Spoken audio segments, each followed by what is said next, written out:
Hello students, welcome all of you to study at home. Today we will discuss lesson 3, two stories about flying, part 2nd, The Black Aeroplane by Frederick Forsyth. From textbook, First Flight, class 10. The summary of part 2nd, The Black Aeroplane. This story offers a psychological insight into a character under stress. It is an interesting account of the narrator encounter with the pilot of a black aeroplane who comes to his rescue in distress. It is a mystery built around the black aeroplane and its pilot. A pilot was flying an old Dakota aeroplane. This story means here the black aeroplanes. यह story हमें एक उस character के विषय में, उसकी psychology के विषय में बताती है जो बहुत स्ट्रेस में है, प्रेशर में है. It is an interesting account of the narrator encounters. यह हमें नरेटर के एक मुलाकात का वर्णन करती है जो कि ब्लैक एरोप्लेन के पायलट से होती है. यह कहानी ब्लैक एरोप्लेन के पायलट से वर्णनकर्ता की मुलाकात के विषय में वर्णन करती है. Who comes to his rescue in distress. वह पायलट जो कि ब्लैक एरोप्लेन का था, लेखक को, नरेटर को बचाने के लिए आया था. इट इज ए मिस्ट्री, एक रहस्य है. Built around the black aeroplane and it's pilot. यह जो स्टोरी है द ब्लैक एरोप्लेन, यह स्टोरी एक रहस्य बनी हुई है कि वह ब्लैक एरोप्लेन और उसके पायलट के विषय में. A pilot was flying an old Dakota aeroplane. जो पायलट है वह एक डैकोटा एरोप्लेन को उड़ा रहा था. The stars were shining. Stars चमक रहे थे, तारे चमके हुए थे. And there was not a trace on clouds. और आकाश में कोई भी बादल नहीं था. The sky was clear. आकाश साफ था. And the plane was flying over France. और जो प्लेन था वह फ्रांस के ऊपर से उड़ान भर रहा था, ऊपर से जा रहा था. And going back to England. और वापस इंग्लैंड की ओर जा रहा था. फ्रांस के ऊपर से होता हुआ इंग्लैंड की ओर जा रहा था. The pilot was extremely happy. जो पायलट था, जो लेखक था, पायलट था, वह बहुत हैप्पी था, बहुत खुश था. He was lost in his dream of his holiday and family. वह अपने छुट्टी के विषय में, हॉलीडे के विषय में सपना देख रहा था और अपने परिवार के विषय में सोच रहा था. Around 1:30 in the morning. प्रातःकाल 1:30 बजे. He called Paris control room to inquire about the route and location. लगभग 1:30 बजे के आसपास मॉर्निंग में उसने पेरिस कंट्रोल रूम पर को फ़ोन लगाया, इंक्वायरी की कि उसका रूट क्या है और क्या उसकी लोकेशन है, उसकी पोजीशन क्या है. The control room instructed him to turn 12 degree west. Control room से उसको निर्देश मिले कि वह 12 डिग्री वेस्ट की ओर मुड़ जाए. The pilot check the map. Pilot ने अपना मैप को चेक किया, उसको देखा. And the campus. और जो एक कैंपस होता है, campus means here an instrument for finding direction को देखने की जो एक घड़ी होती है, दिशा सूचक होती है, उसको देखा. Switched over to his second and light fuel tank. और अपने फ्यूल टैंक को भी उसने चेक किया. And turn the plane 12 degree west towards England. और फिर अपने प्लेन को 12 डिग्री वेस्ट की ओर मोड़ दिया, जो कि इंग्लैंड की ओर जा रहा था. He expected. उसको उम्मीद थी to join his family for the breakfast. कि वह अपना ब्रेकफास्ट अपने परिवार के साथ लेगा। अपने परिवार के साथ बैठकर वह ब्रेकफास्ट लेगा, उसको इस बात की पूरी आशा थी। When Paris was about 150 kilometre, जब पेरिस केवल 150 किलोमीटर पीछे छूट गया था। द पायलट सो, पायलट ने देखा the black storm cloud approaching the plane. Pilot ने देखा कि जो तूफान है, जो काले बादलों का तूफान है, वह प्लेन की ओर, जहाज की ओर आगे आ रहा है, जहाज की ओर बढ़ रहा है। He could not fly over them, वह उन क्लाउड्स के ऊपर से नहीं उड़ सकता था।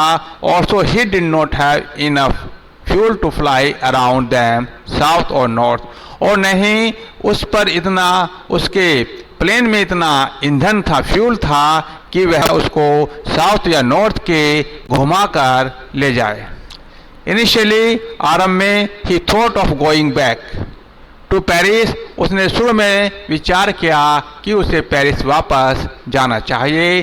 But his strong urge to meet his family members led him straight into the storm, परंतु उसकी जो एक स्ट्रॉन्ग अर्ज थी, डिजायर थी अपने परिवार के सदस्यों से मिलने के लिए, इस वजह से उसने सीधा तूफान में अपने जहाज को अंदर ले गया।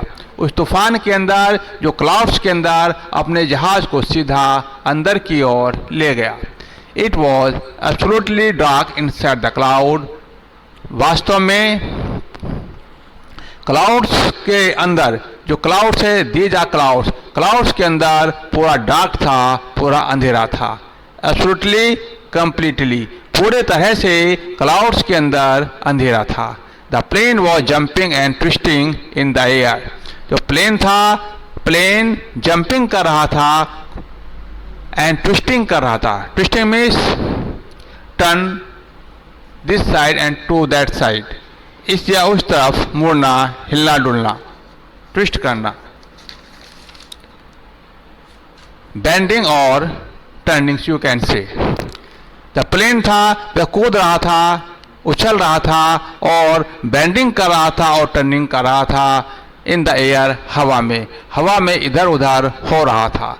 All the instruments had stopped working, जितने भी इंस्ट्रूमेंट्स थे, जितने भी टूल्स थे, उन सब ने कार्य करना बंद कर दिया था। The pilot lost his contact with the ground staff, pilot ने जो ग्राउंड स्टाफ था, कंट्रोल रूम में जो स्टाफ बैठा था, उनके साथ उसका कॉन्टैक्ट, उसका संपर्क टूट चुका था।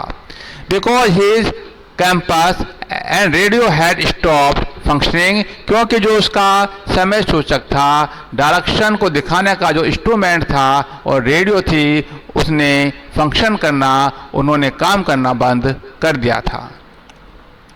सडनली ही सो अनदर एरोप्लेन, अचानक से पायलट ने एक दूसरा एरोप्लेन देखा। क्वाइट नियर हिम, जो ठीक उसके पास ही था। दैट स्ट्रेंज ब्लैक एरोप्लेन, वह एक अनजान काला एरोप्लेन था। Had no way lights on its wings, उसके जो विंग्स थे उस पर कोई लाइट नहीं थी। The pilot of the black aeroplanes asked him to follow him, black aeroplanes के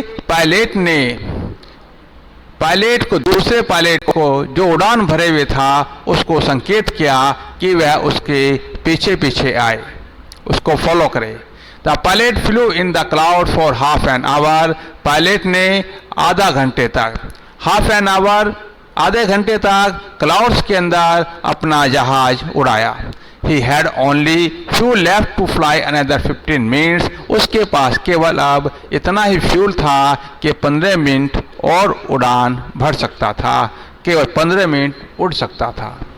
The pilot was frightened, pilot डरा हुआ था। Suddenly the black aeroplane descending, अचानक से जो ब्लैक एरोप्लेन था उसने डिसेंडिंग करना शुरू कर दिया, नीचे की ओर आना शुरू कर दिया। And the pilot followed him, और पायलट ने भी उसका अनुसरण किया। इट मीन्स उसके पीछे पीछे नीचे की ओर अपने जहाज को करना शुरू कर दिया। Finally the black aeroplane guided him to an airport for landing, black aeroplane ने उसको गाइड किया, उसको इंडिकेशन किया कि वह अपना प्लेन एयरपोर्ट पर लैंड करे, नीचे उतारे। The pilot was thrilled to see the run. Pilot thrilled हो गया, यानी कि हैप्पी हुआ, बहुत खुश हुआ ये देखकर जब उसने रनवे को देखा। रनवे को देखकर पायलट बहुत हैप्पी हुआ। Pilot was very happy. What is runway? Runway means a long narrow strip of ground with a hard surface that an aircraft takes off from or lands on. But when he turned his head to thank the pilot of the black aeroplane, परंतु जब उसने अपना सिर घुमाया उस pilot को, black aeroplane के pilot को थैंक यू कहने के लिए, he could not see him anywhere, तो वह पायलट उसे कहीं दिखाई नहीं दिया। आफ्टर लैंडिंग, अपना जहाज उतारने के बाद, रनवे पर उतारने के बाद, the pilot immediately rush to the control centre. वह पायलट तुरंत ही कंट्रोल सेंटर की ओर झपटा या तेजी के साथ गया। एंड इंक्वायर्ड, और उसने पूछा अबाउट द ब्लैक एरोप्लेन्स, उसने ब्लैक एरोप्लेन के विषय में जानकारी लेनी चाहिए। Which guided him all the way to airport, जिसने एयरपोर्ट तक आने में उसको रास्ता बताया था। The woman on duty at the control centre, वह लेडी वुमन जो कि कंट्रोल सेंटर पर ड्यूटी पर थी, उसने कहा that no other plane was seen flying that night, कि उस रात उन्हें कोई प्लेन नहीं दिखाई दिया। She had seen only his plane on the radar, केवल उन्होंने रडार पर उसके ही प्लेन को देखा है। The pilot was surprise to hear all this, pilot यह सुनकर सरप्राइज हुआ, हैरान हो गया। एंड केप्ट ऑन वंडरिंग, और विचार करता रहा, अचंभित होता रहा। Who helped him to arrive, वह कौन था जिसने यहाँ पहुँचने में मेरी सहायता की है। And land safely without a compass और radio and without any more fuel left, और वह कौन था कि जिसने बिना दिशा सूचक के, बिना रेडियो के मुझे सुरक्षित इस एयरपोर्ट पर उतारा है। वह कौन था जबकि मेरे पास और ईंधन नहीं बचा था। इन हिज टैंक, मेरे टैंक में कोई ईंधन नहीं बचा था, कोई फ्यूल नहीं था। ही kept थिंकिंग, वह विचार करता रहा, सोचता रहा about that strange black aeroplane and it's mysterious pilot, वह उस ब्लैक एरोप्लेन के विषय में और उसके रहस्य में पायलट के विषय में सोचता रहा। The summary of this chapter is complete. Thank you for watching.